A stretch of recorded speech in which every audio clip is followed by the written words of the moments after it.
ഈ വുളൂ നിർബന്ധമാക്കപ്പെട്ടത് ഇസ്രായിന്റെ രാത്രിയിൽ മഹാനായ പ്രവാചക സ്വല്ലല്ലാഹു അലൈഹി വസല്ലം തങ്ങളുടെ ഇസ്രാ മിഅ്റാജിന്റെ ആ രാത്രിയിൽ നമസ്കാരം ഫർളാക്കപ്പെട്ടതോടൊപ്പം തന്നെ ഈ വുളൂഉം ഫർളാക്കപ്പെട്ടു.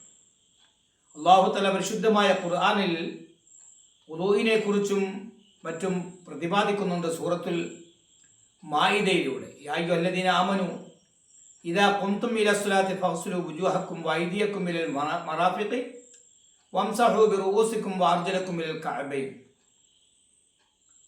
സത്യവിശ്വാസികളെ, ഇദാ ഖുംതും, നിങ്ങൾ നമസ്കാരത്തിന് നിൽക്കാൻ ഉദ്ദേശിച്ചാൽ,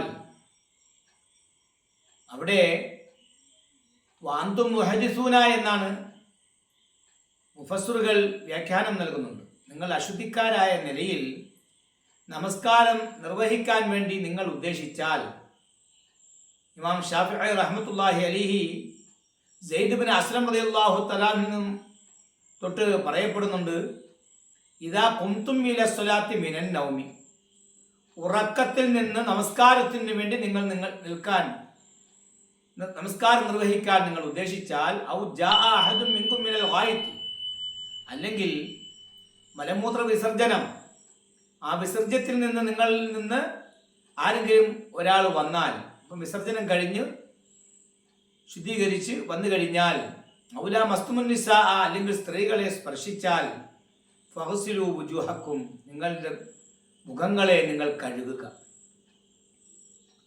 ഇവിടെ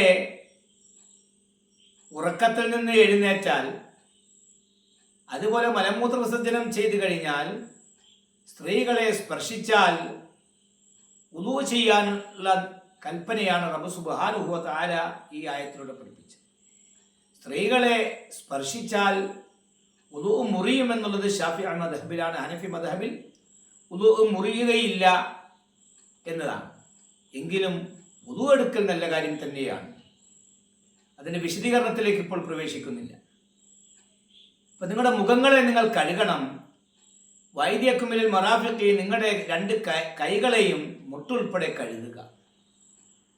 വംസഹു ബിറുഊസിക്കും, നിങ്ങളുടെ ശിരസ്സുകളെ നിങ്ങൾ തടകണം. വാർജുലക്കുമിലിൽ കഅബൈനി, നിങ്ങളുടെ രണ്ട് കാലുകളെ, ഞെരിയാണി ഉൾപ്പെടെ നിങ്ങളുടെ രണ്ട് കാലുകളെ കഴുകുകയും വേണം.